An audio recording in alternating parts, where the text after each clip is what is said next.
Good morning, everybody. Welcome to the party. Today is January 2nd, 2025. Welcome to the new year. We made it. This is episode 783 of your Simply Cyber Daily Cyber Threat Brief podcast. I am your host, Dr. Gerald Auger. And over the next hour, me, you, Devin, Grady, Nerman, Carrie, Marcus, Kyler, the E-Crew, Brett Book in the Upstate, Gary Sturgiadis down New Orleans, Luke Canfield, James Udakudo, guys, so many of us, DJ Bisek behind the glass, Chris Whitlock holding on for dear life in the freezer. Guys, we're all going to be shredding the top cybersecurity news stories of the day. I'll be bringing my thoughts, opinions, hot takes, etc. on each of these stories, all with an intention of driving cyber risk reduction for your business stakeholders. We're going to be sharing inside the community itself, thoughts and opinions. I'm going to take the 20 years of experience I have, cram it all into knowledge, thought bites that you can take and immediately operationalize in your environment. Also, in addition to, hey, Professor Black Ops, what's up? Good to see you.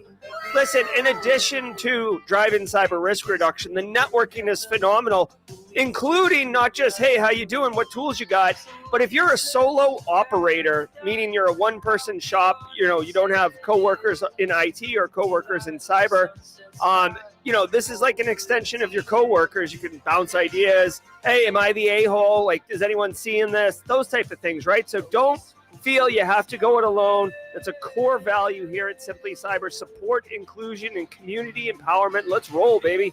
Also, if it's your first time here, if your New Year's resolution was to get going on some daily threats, well, welcome to the party, pal.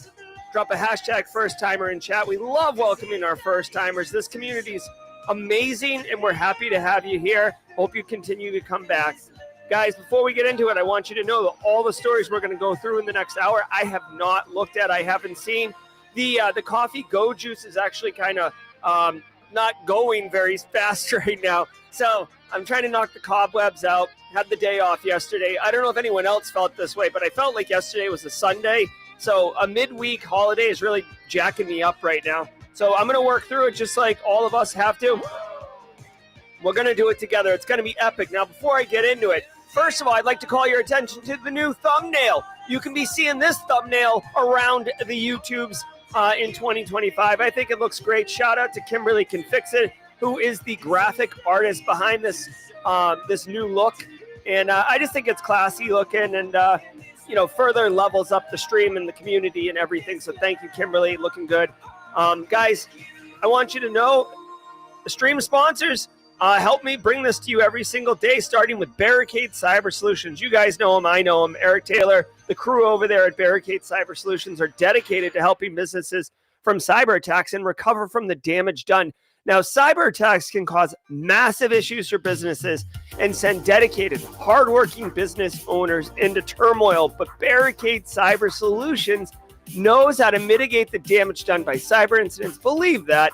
Next time your business is on fire, you'll be glad that you bookmarked barricadecyber.com.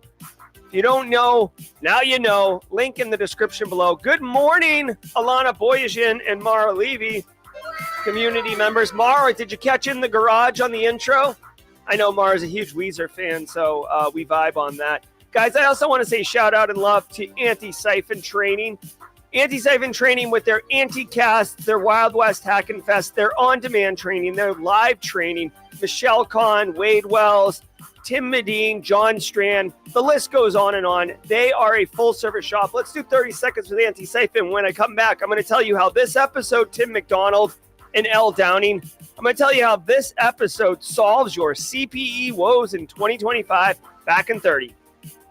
Do you want cutting-edge, high-quality cybersecurity education, regardless of financial position? Check this out. I want to give some love and some praise to Antisyphon Training, powered by Black Hills Information Security. Antisyphon Training is absolutely disrupting the traditional cybersecurity training industry by providing high-quality, cutting-edge education to everyone, regardless of financial position. They bring industry professionals with years and years of experience into the classroom to teach you and anyone else who's interested practical skills that are in demand demand in the market today. And on top of that, the student experience is amazing as you and hundreds or thousands in some instances of other students are actively engaging, networking, sharing tips, tricks, and experiences with each other all live in the classroom. Go to antisyphontraining.com, check out their course calendar to see what course you won't regret. That's right. Also, hey, I want to say shout out to Dan T. Dan T is our first timer, junior sysadmin working towards cyber for 3 years. Welcome to the party, pal. All right, I want to make sure you can actually hear that. Welcome to the party, pal. So let's do that again. Welcome to the party, pal. All right, there it is, Dan. Welcome to the party. Great to have you. All right, y'all. Woo! All right. Hey, listen, every single episode of the Daily Cyber Threat Brief, including this one, Dan, is worth half a CPE. So say what's up in chat, grab a screenshot, right? See how Brandon Corbin wrote hashtag Team SC? Just the chat is right above me. Just grab a Windows key S or whatever you do on Macs. Or if does Linux even have a screenshot? A screen capture? I'm sure it does. I'm joking. Just grab a screenshot here and file it away every single day and once a year, because it's half a CPE per episode, half a year. Take the number of screenshots and divide by 2 or multiply by 0.5, whatever you like to do. I know you left coast people, Wade Wells, you like to multiply more. So whatever chooses your fancy, but end of the year, count up the screenshots, do the math correctly. And that's how many CPEs you have. I'm literally telling you, it's the easiest way to do it. Luke Canfield, I'm positive Linux has a great one. Listen, I'm not going to lie. Like, I just made that joke about Linux. Like, Windows just recently got the snaps. Like, you could take different applications and kind of like snap them into place. Linux has had that forever. I'm pretty sure... Windows Shift S. I'm sorry, whatever. I'm sure there's a way to do it on Windows where you have different desktops that you can slide between, but Linux has had that for like 20 years. I actually have to Google how to do that, unless someone in chat knows how to do that. I was actually thinking about it this weekend, how to do that. I need more screen real estate. So anyways, it's all good. Guys, do me a favor.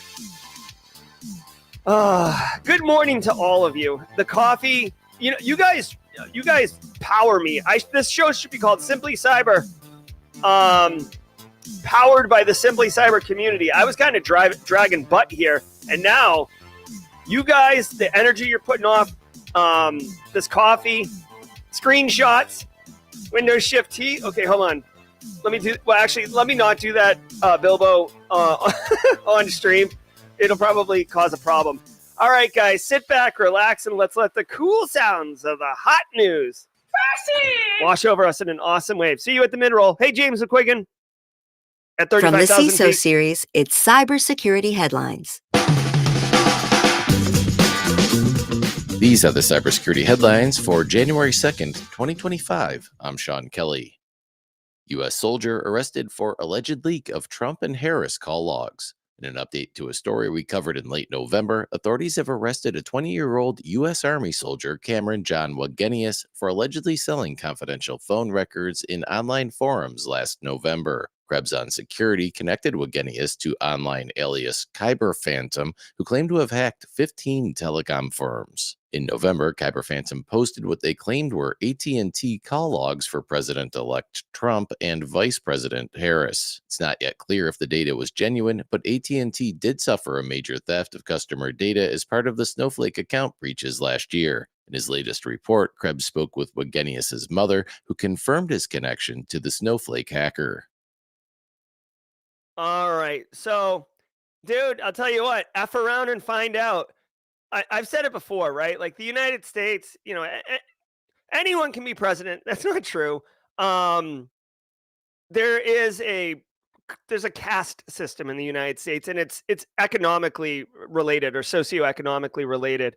And basically, the Snowflake hack had these people not pissed off so many powerful people, they probably would have got away with it. Look, every single day we see these stories of people doing all sorts of things to businesses and whatever, and it's fine or whatever. I mean, it's not fine, but like the level of resources law enforcement throws at it varies depending on other priorities. But when you go after some of the most powerful people in the country, Trump, Harris, etc., I'm sure in the snowflake logs there are a lot of like Fortune 50 companies that got hit as well. You're going to get a lot of priority, frankly, right? Rules of emphasis, if you will. So this guy, U.S. Army soldier, allegedly, which, you know, like super quotes here, allegedly had 1810 call logs. First of all, what a clown baby. All right. 20-year-old, like, okay, at 20, your brain's still developing. And for any 20-year-old still in here, I was 20. So like, I feel like I can make this comment, but like, I get it. You're going to make bad choices because you're still young, right? And haven't, you know, whatever. But dude, AT&T call logs, that's what you're going to go down for 15 years because you knew that this person called this person. I don't even think it definitely isn't like transcripts of the call logs or anything like that. Now, it doesn't make it right that he stole it, but like, it just like, there's people who like embezzled money, like large amounts of money that don't get 15 years or whatever. So it's just, to me, it's a donkey move. Now, this guy gets pulled in. This is absolutely one of those ones where the law enforcement, by the way, regulators, mount up. Of course, law enforcement scooped up whoever, you know, the easiest of the, or the one who had the worst OPSEC out of the gang of people who were doing this attack. And then they start leaning on him. Dude, you're going to go away for life unless you give up your co-conspirators. Bing, boom, this guy gets pulled in. So literally, if there's anyone else who was involved in this hack, I'm sure they're going to get arrested at some point because these people turn in order to save their own skin, right? Why wouldn't they? Look at what was her name? Caroline Ellison, or whatever the FTX dude was, SBF, Sam Bankman-Fried, like turned on a dime on that guy. So whatever. So anyways, the snowflake hack. Oh, it isn't 15 years. It's 15 telecommunications firms. I'm sorry. I misheard that. Again, I guess just to bring this into something that we can use as practitioners, one of the things that this guy was doing was he was bragging about stealing the call logs for the president, right? This is typically, if you see like arrogance, braggadociousness, chest puffing, etc., it's typically young person, right? We saw it with Lapsus Gang when they hit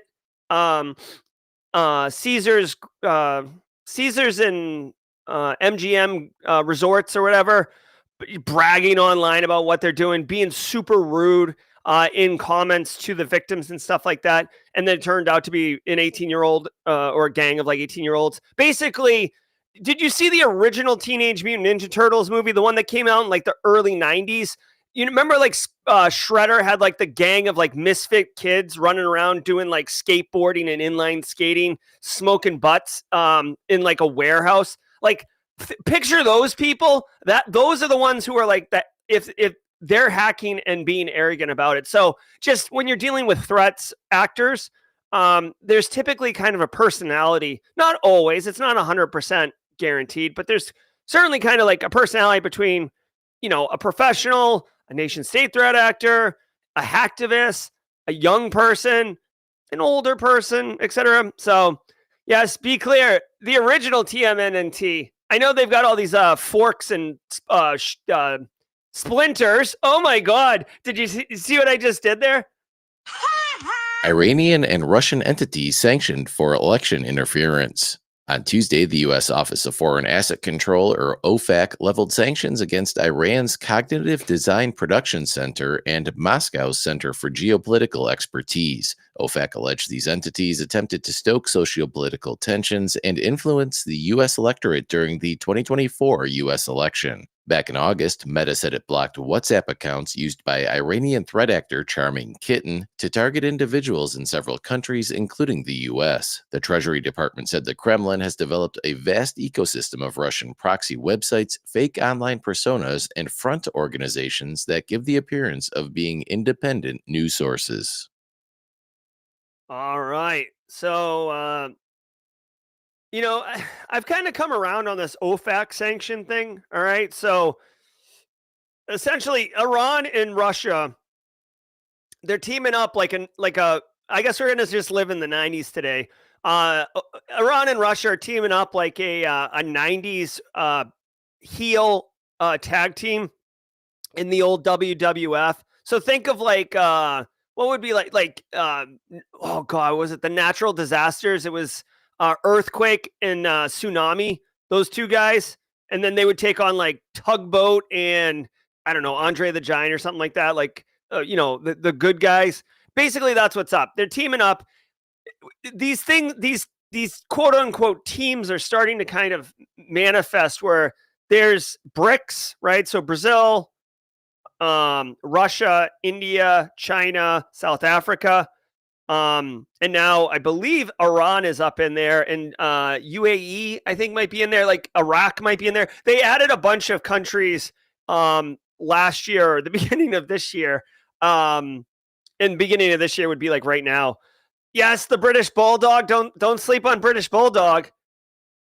You remember like Bret the Hitman Hart and his cousin Owen Hart? Now, Owen died in a tragic accident. Typhoon, that was it. Thank you, Tommy Flynn. Okay, anyways, we got BRICS and then we have NATO, right? And NATO is kind of like, the Five Eyes, like basically English-speaking countries, right? Like United States, Australia, UK, Canada, et cetera, et cetera.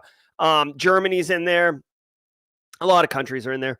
And so anyways, it would make sense here that Iran and Russia are teaming up in order to meddle and cause, damage essentially to NATO-based countries like the United States.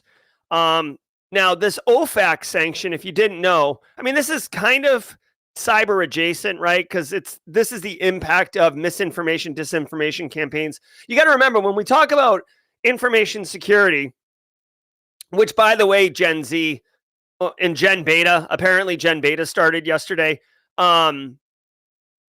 call it cybersecurity nowadays. Back in my day, it was called information security. So you'll hear me mistakenly refer to it as information security from time to time.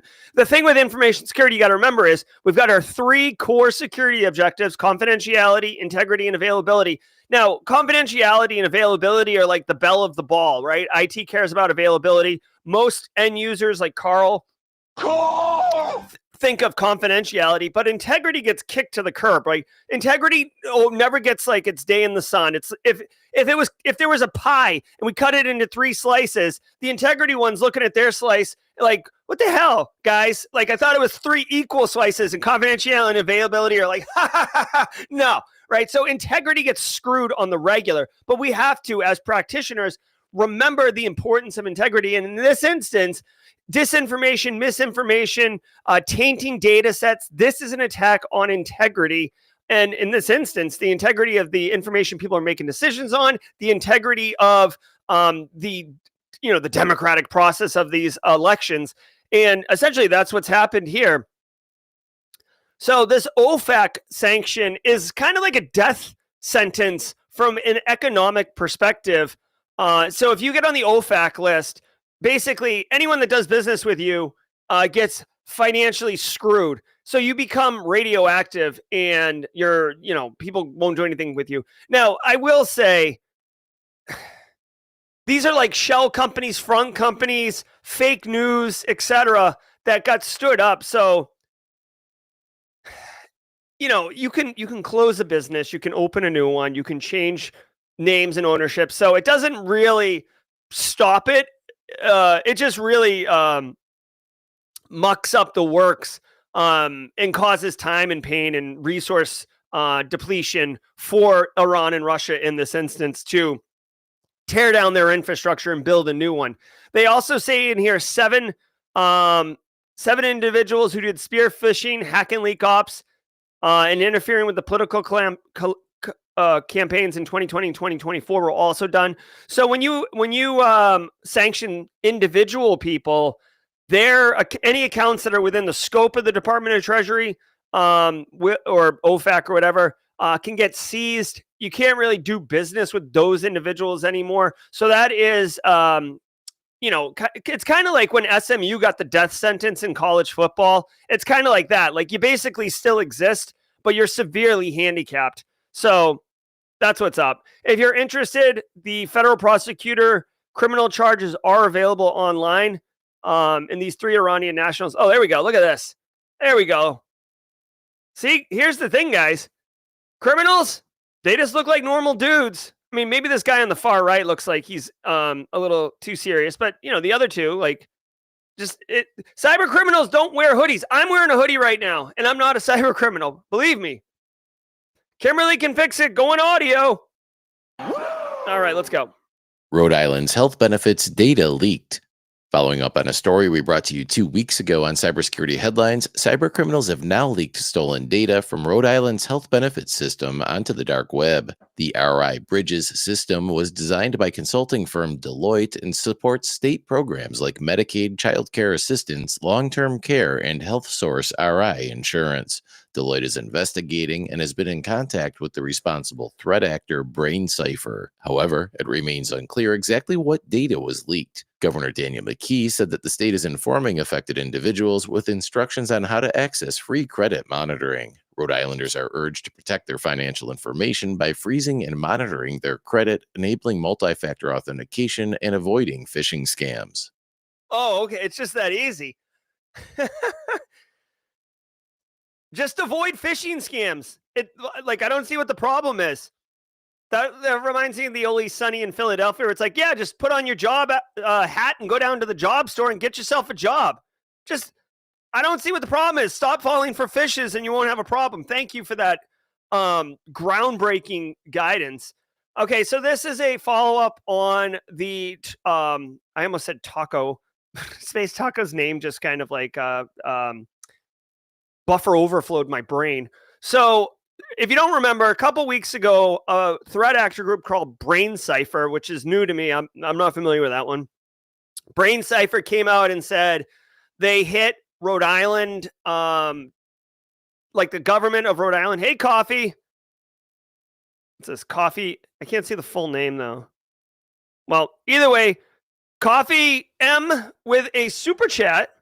Did we just become best friends? Yep. Thank you very much, Coffee Cup. Cheers to you too, sir. Coffee man, my man. Love myself some coffee in the mornings.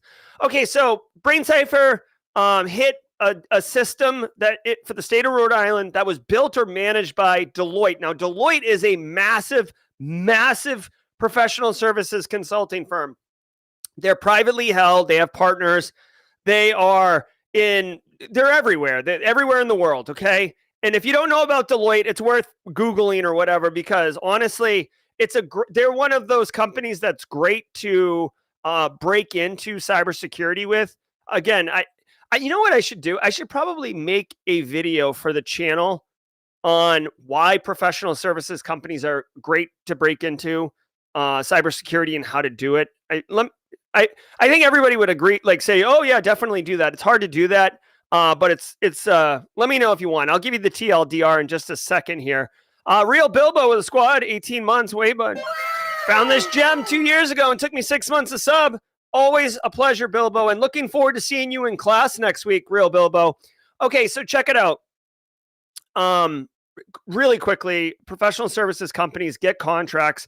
They say it's gonna cost $250 for this person, whoever person to do this job. And then the government says, okay, we agree. Then the professional services companies will go out and find, typically they have them on staff already, but they might hire somebody and they'll say, we'll give you $100 an hour, right? Just to make round numbers. And then the person's like, $100 an hour, sign me up.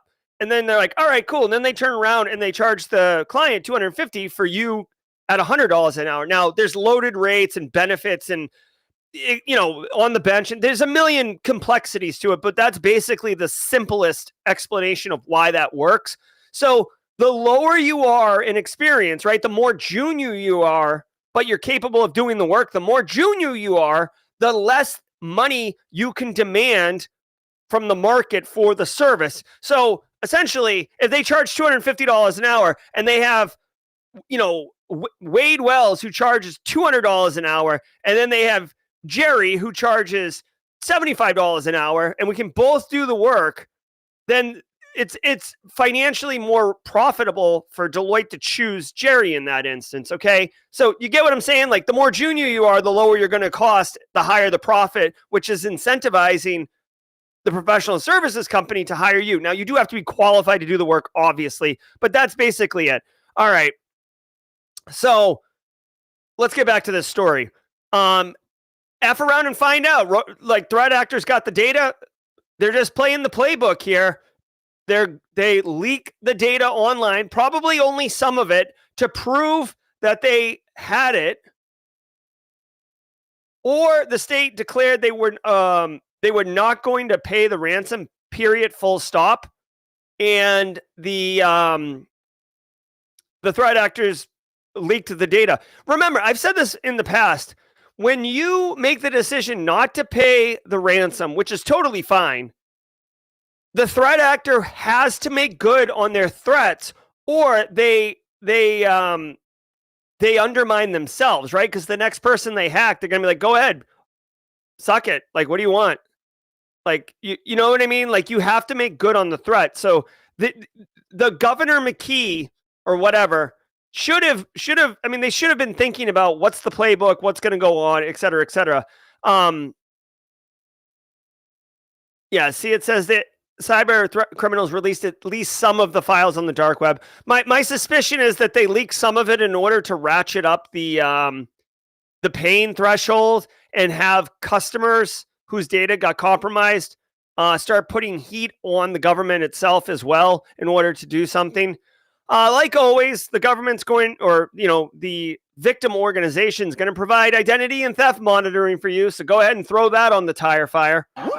And expect an increase in phishing, identity theft, fraud, all the things that we as victims love having. That's absolutely sarcasm. All right, let's keep going. New details about hijacked Chrome extensions. In another update to a story we brought to you on Monday, new details have emerged about a phishing campaign targeting Chrome browser extension developers. Although initial reports focused on an extension from security firm Cyberhaven, subsequent investigations revealed the campaign affected at least 35 extensions collectively used by roughly 2.6 million people. The attack leverages a phishing email appearing to come from Google and claiming the dev's extension is in violation of Chrome Web Store policies. Victims are then directed to an attacker-hosted OAuth application where they are asked to grant permission to manage their Chrome extensions. The attackers then inject data-stealing code into the extension and publish it as a new version. The malicious extensions aim to steal user Facebook credentials and have the ability to bypass multi-factor authentication and CAPTCHA mechanisms. While recent reports indicate the campaign started around December 5th, Bleeping Computer identified that related command and control subdomains existed as far back as March of this year. All right, couple things here. First and foremost, a disclaimer.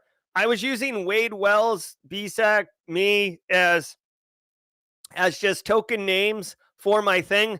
In no way do I think Wade Wells charges more or less or exactly $200 an hour. Wade Wells, very hot. Oh, wait.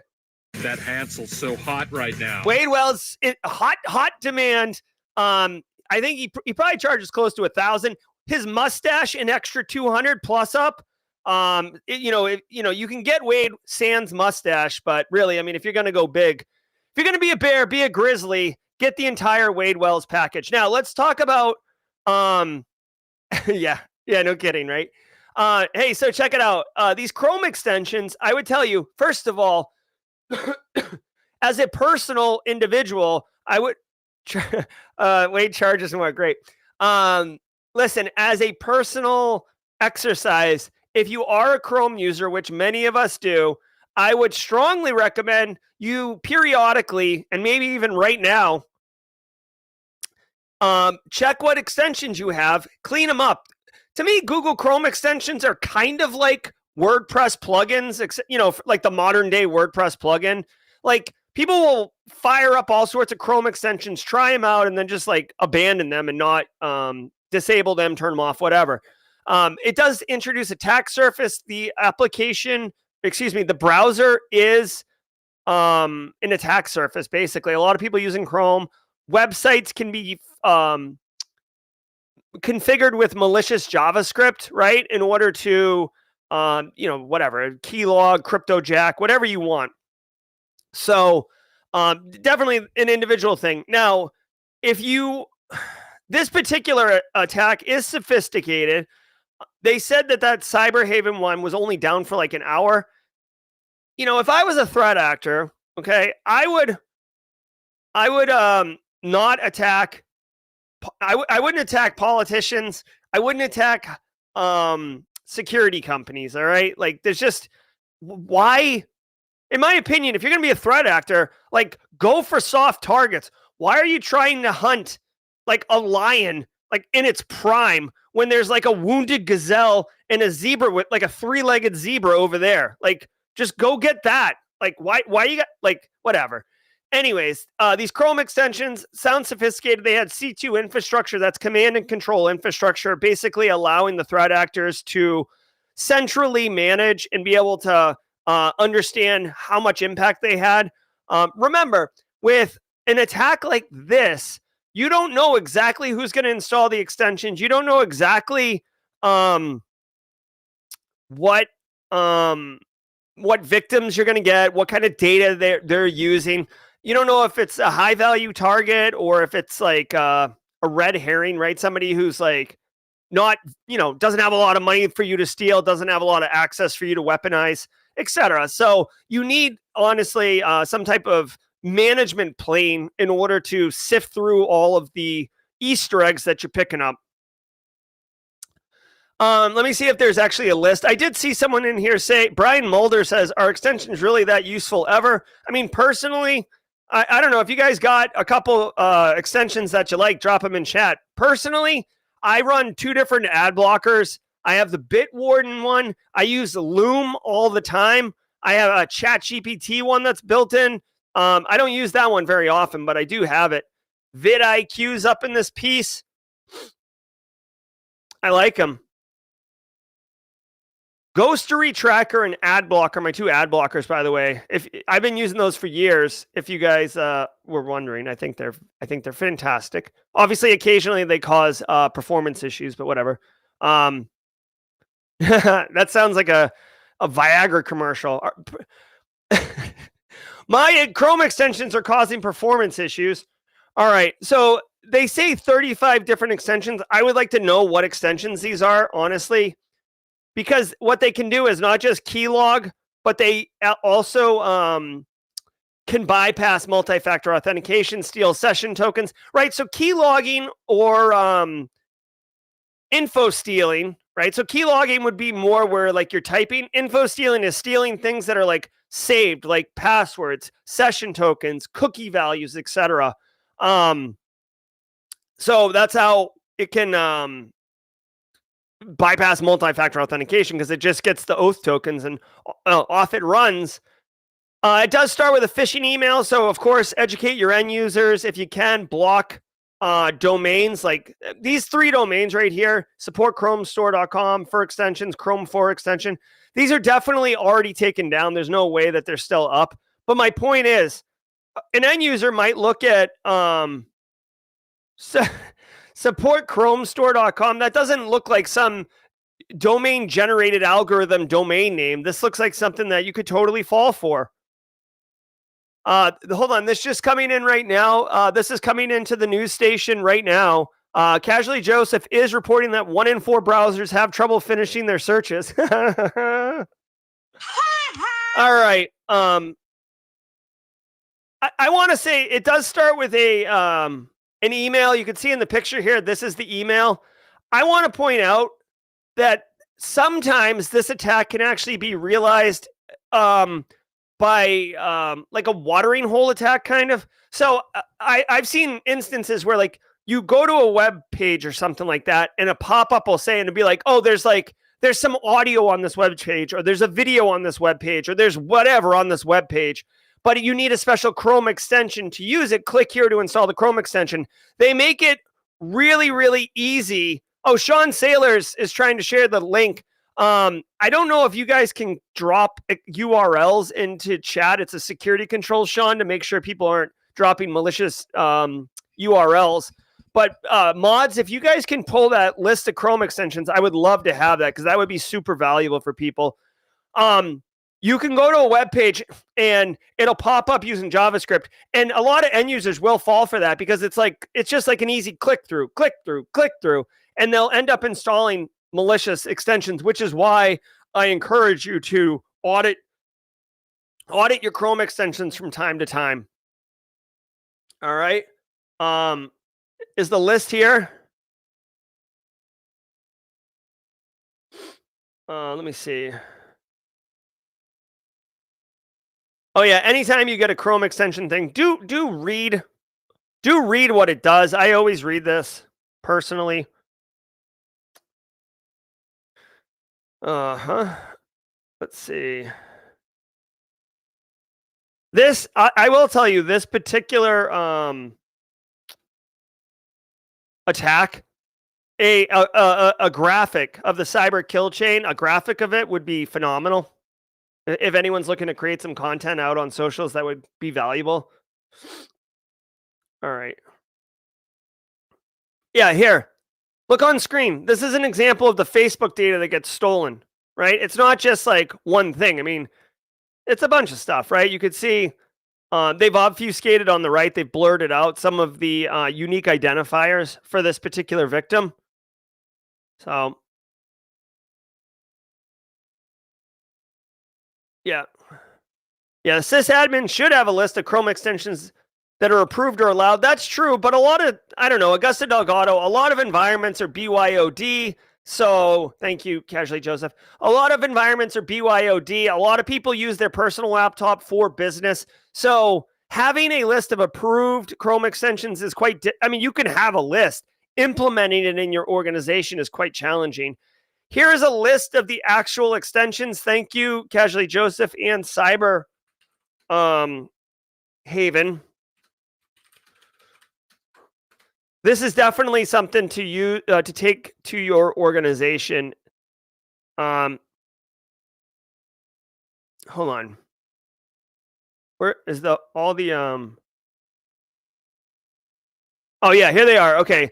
So you could see them all here, all right? So I'm not going to read all of them, but like, where is cookie, web mirror, ChatGPT app? ChatGPT app, wait a minute. All right.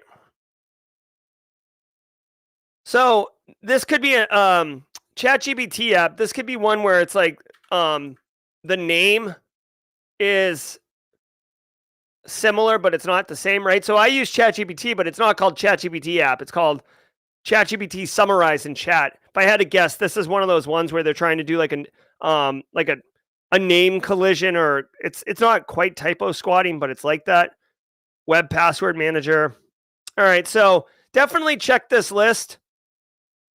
I see several ChatGPT ones, so be careful up in here. Again, if you find that you're using one of these ones, I would either get rid of it or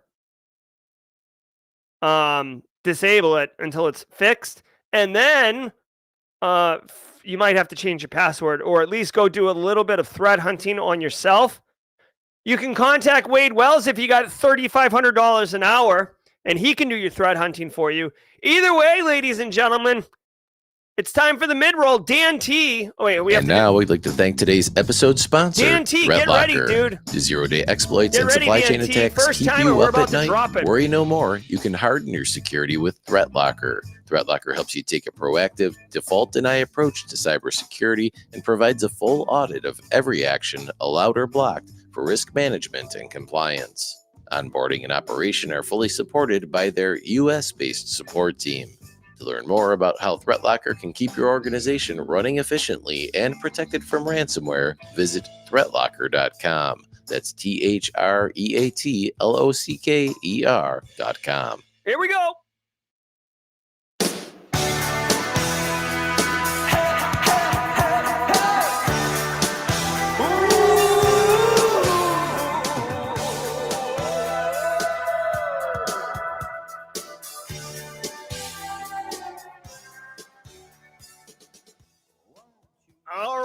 Well, welcome to the mid-roll. Dan T, our first timer.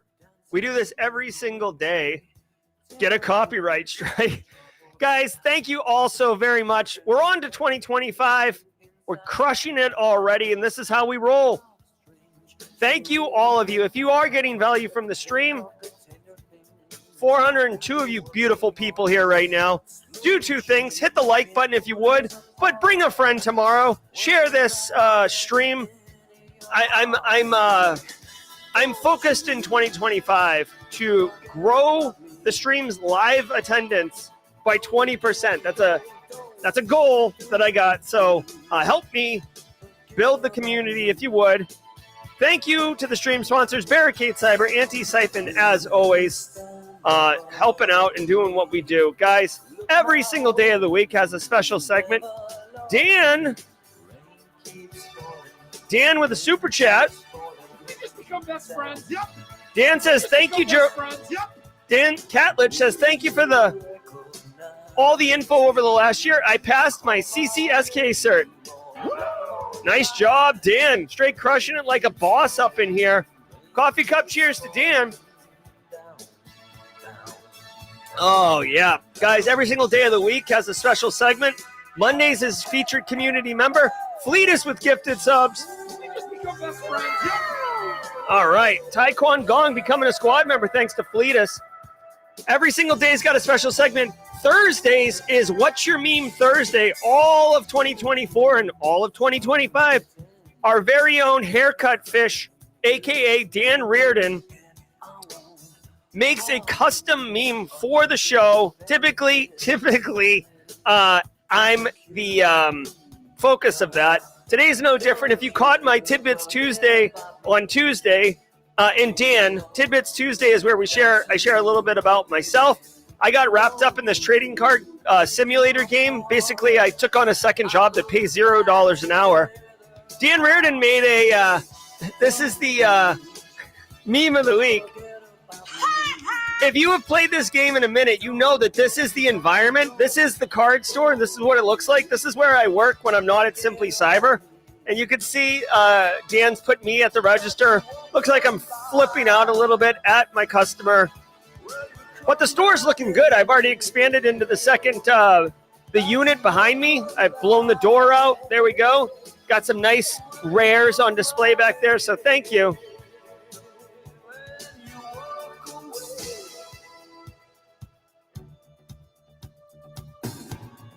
All right.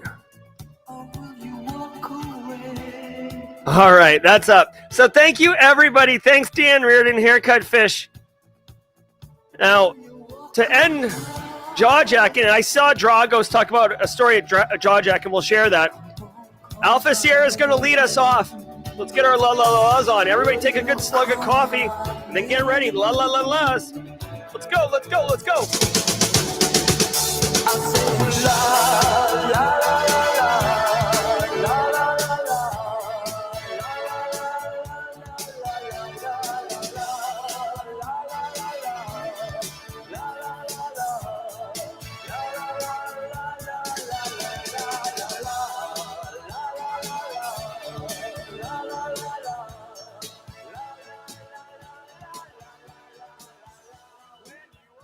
All right. Good morning from Seattle. Become best friends. Yep. Hey, Philip Martin with a super chat.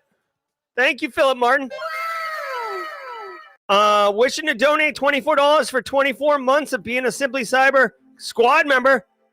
Thank you, Gerald. I just butchered my own name. Thank you, Jerry and team, for all you've done. Wishing you a happy new year. Same to you, Philip, and thanks for the super chat. Appreciate the support. And I hope you crush it in 2025, Philip. Let's get back to the news and finish strong.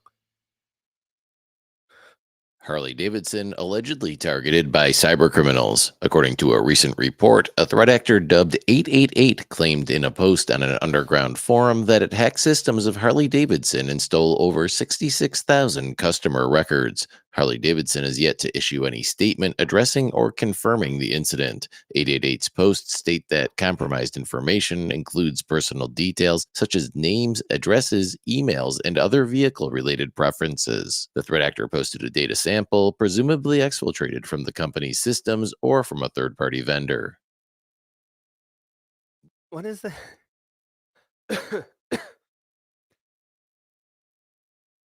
What is this? Is this like, hold on. I'm confused because like this is a Harley Davidson dark web post about data leaks, and then this looks like course for sale coursework, but like I thought it was on the same thing. So I actually thought this was Threat Actor Academy. I was like, what? All right. So Harley Davidson got. You know what? Say what you will. I know Harley Davidson is having like the hardest time possible targeting a younger demographic so they can keep their business operation up and running, but they are a massive company. In fact, I'm kind of curious if Harley Davidson is a Fortune 500 company. What do you think? Is it? It was ranked 572nd in the Fortune 1000 company in 2023. Fortune 500 is the largest 500 companies in the United States based on revenue. 572 is not bad, right? So, I mean, they clearly are making bank, which the only reason I bring it up is to indicate that they are a valuable target. They do have, great brand recognition and all that. It's like anything else, dude. It's customer data records that were leaked. So, sign yourself up. I'm sure Harley Davidson's going to offer some identity and theft protection. Harley Davidson gets hit, but you and I are the victims, essentially, which really sucks. $5.5 billion of annual revenue for Harley Davidson. So certainly a company that could afford to pay, a $2 million ransom and not, really have to worry too much about it. I guess this threat actor group 888, I've never heard of 888 before. If you have, let us know in chat. But according to the story, they have a good reputation in the criminal underground and have high profile breaches. And then is linked to a collective of unfortunately, a name you have to read the story yourself. No details are about the methodology or their TTPs are shared. So it doesn't say how they got in, right? It's like anything else, guys. It's a compromise that leads to data exfil, which leads to a data breach. That's it. Period. Full stop. Again, there's a reason we have frameworks. Okay? There's a reason we have frameworks. Let me show you, let me just pick a random one at random. Oh, so good. Oh, so good. Listen.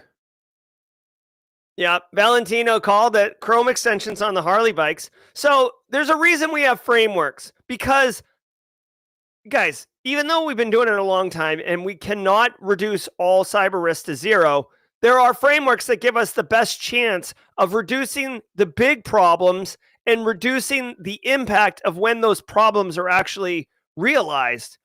Please, for the life of me, protect your own organization using some type of framework. CIS 18, NIST CSF, like whatever. Just don't. First of all, don't do nothing. Second of all, don't just throw a bunch of crap at the wall based on what you know and hope for the best. Hope is not a strategy, okay, guys? Also, multi-factor authentication and user awareness training.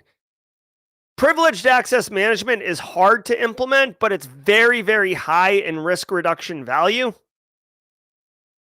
So check that out. Nick Parker in the house. Good morning, Christina Paulika, the librarian's in the house as well. New double-click jacking exploit bypasses protections on major websites. Threat hunters have identified a new vulnerability that allows for account takeovers in almost all major websites. Clickjacking is an attack that tricks users into clicking on seemingly innocuous web page elements, leading to the deployment of malware or exfiltration of sensitive data. Security researcher Paulo Ciabello explained that double-click jacking takes advantage of a double-click sequence that enables attackers to seamlessly swap out benign UI elements for sensitive ones in the blink of an eye. Unfortunately, this new attack bypasses all known clickjacking protections, and therefore browser vendors will now need to adopt new standards to defend against it. NATO plans to... This is new to me. So I've heard of clickjacking, right? And you typically see clickjacking or like on mobile devices. So a couple quick things here. Like on mobile devices, there are a lot of apps, malicious apps that will like basically put a transparent overlay over. So like when you're typing into the screen, you're actually typing into the malicious app, even though it looks like you're typing into a different app. Okay, that's kind of like clickjacking, kind of. Clickjacking is when you're on like your own computer, browser, or whatever, and you're trying to interface with the application itself, and it basically is having you click a button, but instead of it being the button that you think it is, it quickly changes, and now you're clicking a button and going to some malicious controlled website, or you're pushing data to somewhere that you didn't want to, etc. Now, honestly, I don't see clickjacking all very often. And let me know in chat. Actually, like, hold on, I'm actually going to start a poll because this might be one of those ones where it's just my experiences. Are you seeing clickjacking in your environments? Like, honestly, are you seeing it in your environments as a threat? Like it's a threat for sure, but like phishing emails, I see those all, like you get 100 an hour, like phishing emails all the time. Clickjacking, I'm not seeing it very often. So anyways, I guess there's security vendors that will help mitigate this risk. I assume that would be done in the browser, these clickjacking solutions. Now this double clickjacking one, I wish I could offer you more insight on this one, but it has to do with the I guess the DOM object, right? So basically there'll be window open, window close, right? Like as you're clicking, it'll pop up and then close it immediately. So almost like when you push the mouse button down, that triggers it to pop up. And then when you let go, it goes away, or when you click on it, right? So it's almost instantaneous. I do suspect, I don't see a video here, but I do suspect that an end user would visually see something, even though if it's open for a second and closes, you would still see it. So there is an opportunity here for you to educate your end users that if they see something weird, say something, right? Classic, right? You see a terminal shell pop, bunch of crap run off of it, and then it closes. That might be an indicator of compromise, right? So same thing here. Nice. Natalie Garrett says they request their folks copy and paste links into their browsers. I like that. That's a good one. Bilbo says they use DNS filtering and they have a browser plugin and prevents click hacking by checking unknown URLs.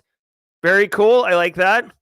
I've even seen some applications take care of it for you. If you've ever clicked on a link on LinkedIn, or I think in Outlook, it'll pop up and say you're about to go to this URL. Is that what you want to do? That's another control. Fortunately, that's not even an end user control. That's like managed at the server level, which is pretty dope. So anyways, be mindful of this. I would say this is a great one if you are interviewing or practitioner, or looking to break in as a practitioner. Understanding this attack would be beneficial to be able to explain it, since it's kind of a newer, novel attack. It might be able to bust it out in a job interview, talking about like, oh yeah, clickjacking's been around, but I just read or I just heard recently when I was staying up on the news about how threat actors are now doing double clickjacking. Here's what it is. That'll show the interviewer in the interview, A, you're staying current. which you're explaining passively. 2, you'll understand how new attack techniques are coming out. And 3, you'll understand what they are. This is pretty useful. So there we go. Thanks everybody who took a vote. I see 80 votes. 12% say that they see it in their environment, 88% no. So this is consistent with what I'm seeing too. I don't really see it, but it's interesting. I will tell you this. I usually crap on this too. This to me is at least more valuable and more practical, even though most of us are not seeing it in our environments. This is more practical and useful than some type of academic research where researchers in Djibouti are able to use a laser pen to steal mouse clicks from a mile away at 2 bits a minute, like some weird academic research. Build satellite links as backups to undersea cables. 95% of global data traffic is carried through undersea fiber optic cables. Because roughly 100 undersea cables get severed each year, NATO is working to improve resilience of this critical infrastructure. NATO's Project Heist will enlist engineers to develop smart systems to quickly locate cable breaks and develop protocols to automatically reroute affected data to satellites. While satellites are the primary backups for undersea cables, their bandwidth is far behind physical connections. Work is underway to upgrade satellites from radio transmissions to lasers, increasing the speed by about 40 times to 200 gigabits per second. While Starlink satellites have already adopted laser technology, other tech companies like Amazon continue to develop their own versions. Coincidentally, this week, Finnish authorities seized a Russian ship after it allegedly damaged several submarine cables in the Baltic Sea. Air fryer. All right, couple things here. One, they talked about lasers, right? So, if you know the awesome, like sharks with lasers, no, I love this, dude. Okay, so we've had these underground cable.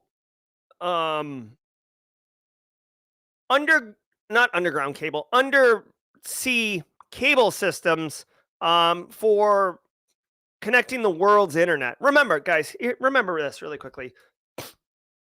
A lot of people lose sight of this, okay? The internet is just a network of networks, all right? The internet, while it's one, big spider web, it's not...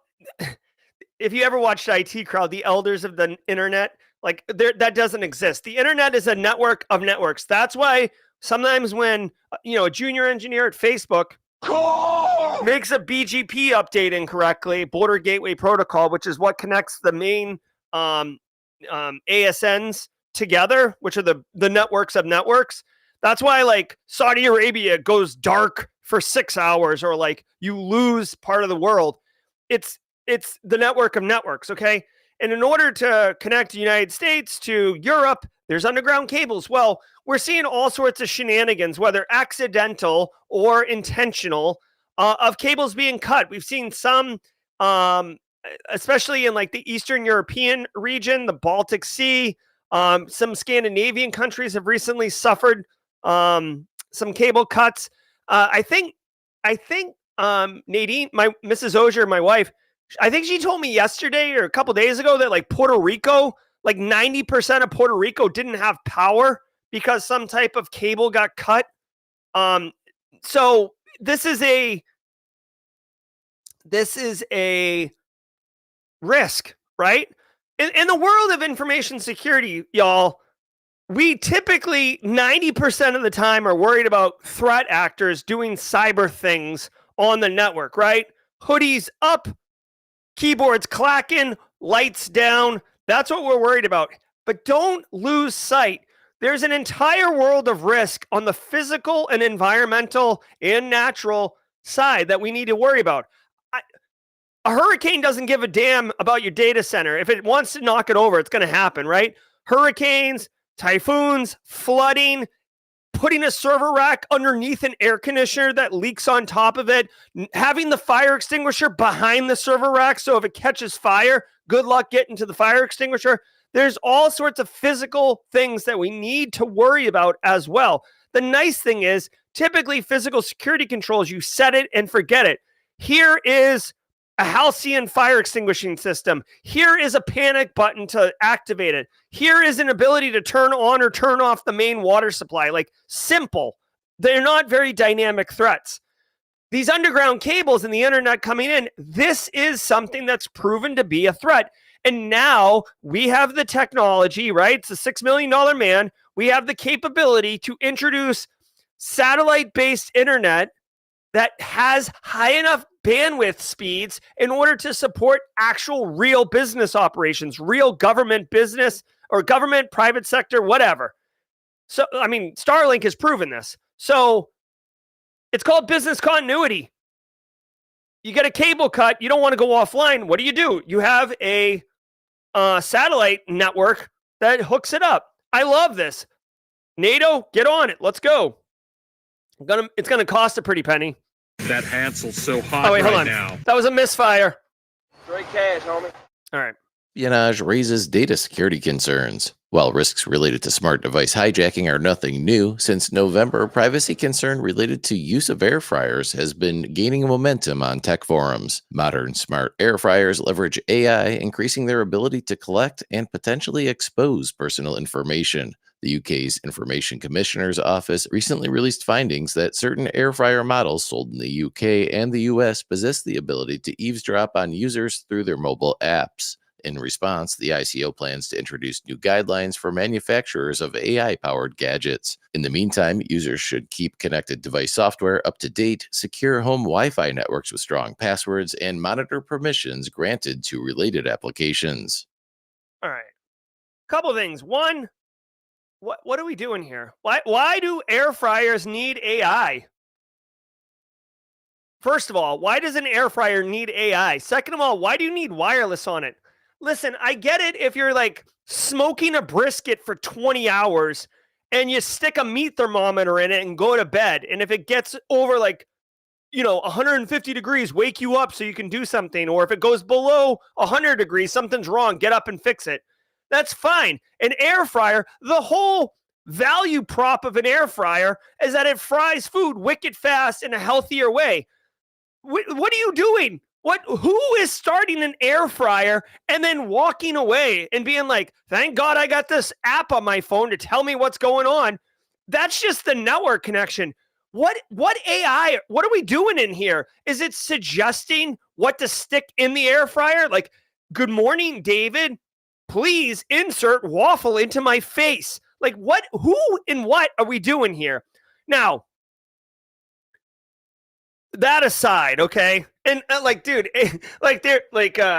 there's a sentient AI air fryer in chat right now that's just like, oh my God, the humans are so mean. They're so mean, right? Like, there actually is an AI air fryer that's like crying right now. Listen, here's a couple things. Number one, IoT devices are notoriously less secure than more complex devices simply because they're typically running firmware that's stripped down. They have default creds. The Mirai botnet was famous for compromising IoT devices. If you want, couple things. One, create an IoT VLAN segment on your network. Okay, so that's network segmentation. Two, they said in the story, don't share your wireless credentials with these tools. Guys, if you've ever turned on anything, you have to put in a wireless password, right? So if you can, put a different network segment, like these lights, all the lights you're looking at, that TV, they're all connected to the network. You know what I'm saying? So, of course, this light doesn't have AI in it. It's not deciding what color to be. But here's my thing. Nobody's asking for an AI air fryer, but AI is so hot right now. That Hansel's so hot right now. AI is so hot right now, you can expect it to be hand jammed into every product solution, whatever. Oh, you got a new SAP instance? We got AI for that. You got a new car? There's AI in it. You got an air fryer? Yup, AI, right? Everything. Even Apple and the iPhone, they're talking about now with Apple Intelligence AI. What the hell? I still haven't figured out what Apple Intelligence is. I don't think it is anything. I think it's just a buzzword that they're slapping around. Maybe I'm wrong. Anyways, best practices are be mindful, network segmentation, don't give it any data you don't need. If there's functionality you're not going to use, disable it if possible. All right. I will tell you, this right here is a ridiculous enough story that it would be good for end users, right? Like if you say there's AI air fryers, Carl and my Aunt Dorothea, they both know what an air fryer is. Air fryers are so hot right now, right? So you can definitely use this as a icebreaker to have more cyber-focused conversations with your end users and not have them run away. So, all right, let's go. And that does it for today's cyber.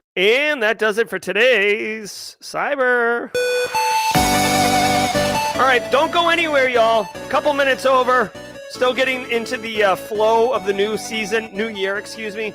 I want to remind everybody that later today, if you are interested... What's up, YouTuber? It's Gerald here, encouraging you to click on that set reminder button. If you are interested in working in a SOC or learning more about a SOC, come hang out today at 4:30 p.m. for Simply Cyber Live. We're going to be talking about Anthony Bendis. This guy, I've had a couple of conversations with him. Really cool dude. I like what he's got to say, and I wanted to share it with all of you. So that's at 4:30 p.m. Eastern Time later today. Remember, every single week we are publishing a stream schedule. That's another big initiative for me in 2025 is to expand the Simply Cyber Media Group, right? We've got all this great content, and I want you to know about it. And some of these pieces of content are not under the media group. They're Simply Cyber community focused, right? So today is the second, and you can see we got the daily brief. We're about to do the jaw jacket in just a minute, so don't go anywhere. We got the firesides at 4:30, and then Chris Whitlock in the Study GRC group at 7 p.m. Eastern Time, assuming he's thawed out by then. So if you're looking to get into GRC, join Chris Whitlock at Study GRC on YouTube. Of course, tomorrow's the first Friday of the month. And if you didn't know, first Fridays, we do a lot of fun stuff. We're going to have bingo in the morning during Daily Cyber Threat Brief. We're going to do the AMA and Discord at 1 p.m. Eastern tomorrow, which will not be streamed on the internet. So you'll have to come to the Discord. All right. And then we got Slay Security Plus on Saturday at 4 p.m. Jesse Johnson helping you pass that Security Plus. All right. Guys, I am Jerry from Simply Cyber. Shout out to the mods for hooking it up and keeping the stream flowing. Shout out to Kimberly Can Fix It for the awesome new thumbnail. I'm Jerry from Simply Cyber. Guys, don't go anywhere because we're about to answer all your cybersecurity questions in just a minute. If you got to go, peace out. Otherwise, let's get to jaw jacking. Yeah. Ever wonder what it takes to break into cybersecurity? Join us every weekday for Jawjacking, where industry experts answer your burning questions about the cybersecurity field. Live, unfiltered, and totally free. Let's level up together. It's time for some Jawjacking.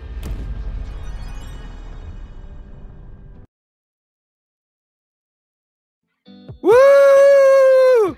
Here we are. Welcome to Jawjacking. Jawjacking is a 30-minute Ask Me Anything segment. You have cybersecurity questions or stories or things to share, this is the forum to do it. I'm your host, Jerry Guy. I might look like Dr. Gerald Auger, but I'm not a nerd like that toolbox. I'm cool. He drools. Whatever. Good morning, everybody. We're having fun. If you got any questions, put them in chat with a Q. We'll get to them. Otherwise, let's share a story. Drago said... He had a story. Really quick, Nick Barker, as I'm expanding Simply Cyber Media Group in 2025, just so everybody knows, I'm actually in conversations with a couple experts in the industrial control system security area of cybersecurity about starting a new podcast for the channel under focused on ICS. But I got to tell you, I desperately want Nick Barker to have a podcast on Simply Cyber. Nick, if you got an idea, I will fully help you get it realized. Nick Barker is a treasure and should not. Nobody puts baby or Nick Barker in the corner. All right. Dragos is going to share what happened. Let's have it. Frederick Turner says, best site to study Security Plus. Here, let me bring these questions on stream.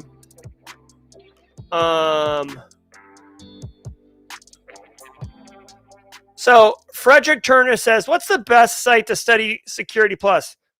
Frederick, if I may, a couple options. Number one, Professor Messer has tons and tons of resources for you to go through the material of Security Plus. Okay, so I would recommend Professor Messer, and then Jesse Johnson and the Slay Security Plus crew.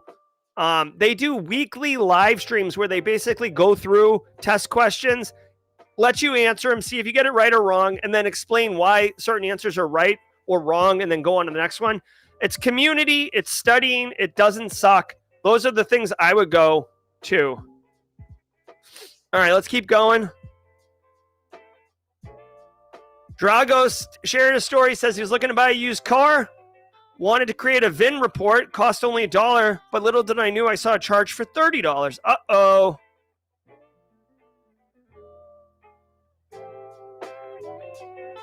Oh my God, Sean Kelly sharing, there is a Doomed-based CAPTCHA. That's awesome. Dude, if you guys didn't know, Doom is an amazing video game from, I mean, I guess my youth. But it's like super common in our industry to run Doom on something if you've broken it. I'm actually kind of curious. Share it in chat. What's the coolest thing you've ever seen Doom run on? Sean Kelly sharing that it's the CAPTCHA is a Doom, which I think is super cool. The coolest thing I think I ever saw, Apple post Steve Jobs obviously introduced like a stupid like dynamic display on the keyboard for like different emotes and stuff. I saw someone run Doom on that. That was pretty good. Lara Flores wants Nick Barker on a pod. So do I.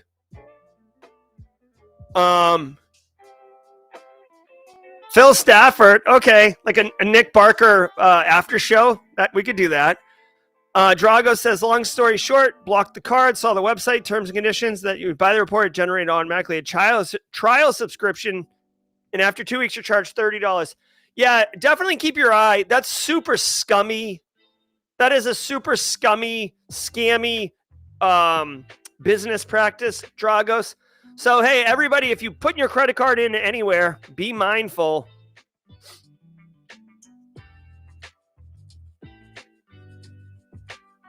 All right. Triple D. I just want to say hi to Triple D. Triple D, you always crack me up. Whenever you say like hello NSA or hello Elon or hello threat actor, like it's funny. Cyber Vega says, is it Antisyphon that does the SOC courses? So there's a lot of different SOC courses. I believe Mods, can you correct me or let me know? One of the either Try Hack Me or Hack the Box has a SOC course that you guys are talking about. Was really, really good. Antisyphon, for what it's worth, antisyphontraining.com does have John Strand's SOC core skills, which is super popular. In fact, I'm going to bring it up right now. Let's do this really quickly. This is Antisyphon. Let's see if we can find the course calendar.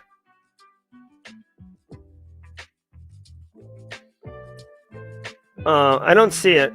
Oh, yeah, look at this. Who asked that question? Damn it. Cyber Vega. Look at this right here. January 27th through January 30th. SOC core skills with John Strand. This is a pay what you can course. So it's free if you want it to be. So $0. 4 days, 16 hours. You can see right there, $0.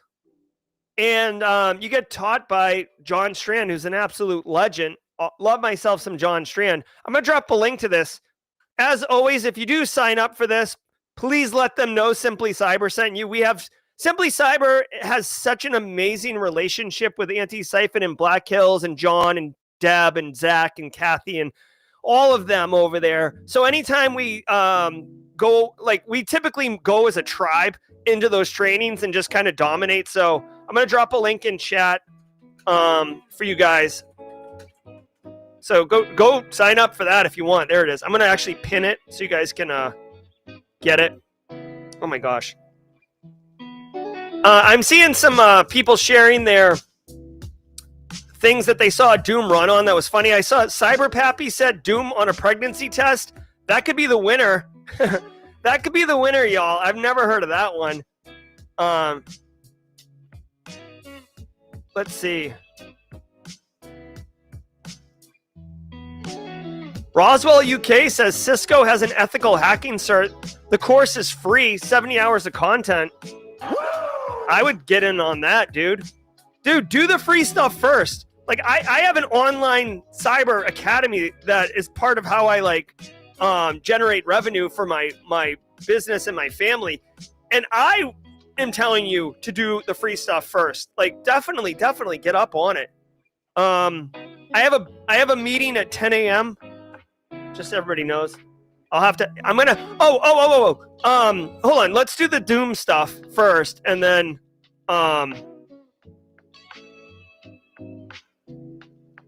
Fleetus says Doom was the jam when he was the kid. It was then.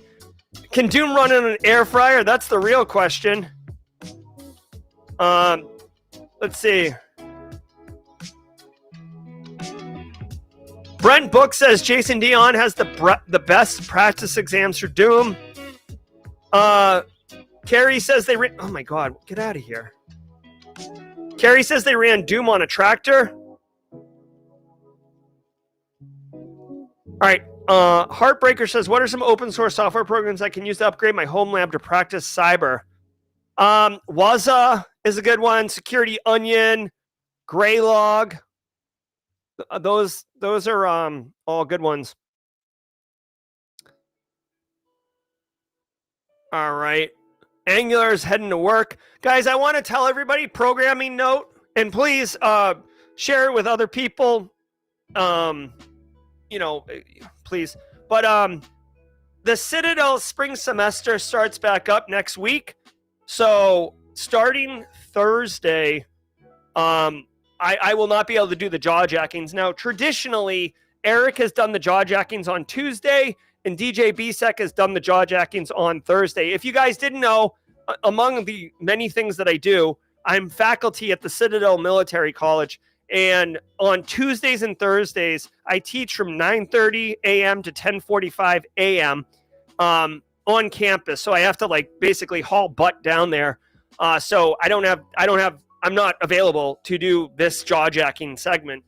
So just programming note. Hopefully BSEC and Eric can do it. I know Fleetus has offered to do it on Fridays, but he seems open to doing it. James McQuiggan has done it and has offered. So we will get it sorted out and taken care of, but just a programming note, Citadel's back up and running, and that's going to introduce some impact, okay? There's only one of me. Let's see. Yeah, so for the SOC core skills, Try Hack Me has a SOC level 1 and SOC level 2 course. And a lot of people have told me, a lot of people whose opinions I trust have told me that this is very good and that it's better than the Hack the Box CDSA, which is good itself, okay? Question from Sean Sailors. Oh, my stomach's really getting upset. I'm gonna have to peace out pretty quick here. How can I get motivation to apply for jobs knowing 99% of the time it's a rejection? Well, Sean, a couple things. One, I would, if you can somehow reduce the burden of applying to the jobs, maybe that'll make it suck a little less. I do hear you on the rejection. I would say you can use AI to improve the chances of that resume mapping to the job rec. in a more impactful way. 2, definitely do networking. A lot of jobs you find out about, like some jobs are never published, and you can get them. So, and I know it's tough, Sean. Vent. There's a channel in Discord to vent about stuff like that. All right, I'm actually going to have to call this early.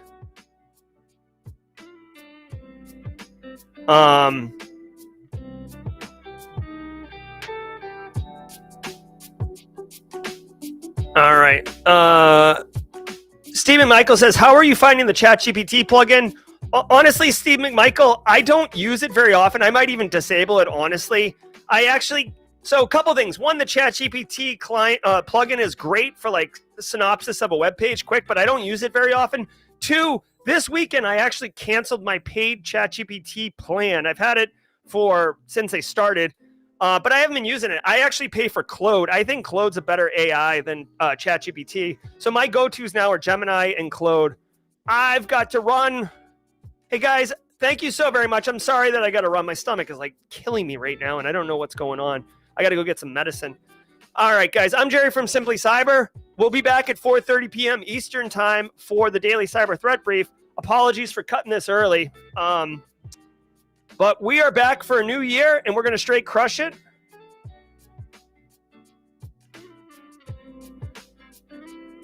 Feel free, continue the conversation in Discord. Nick Barker, let's connect and get you on a podcast somehow. What's Claude? Really quick, let me show you.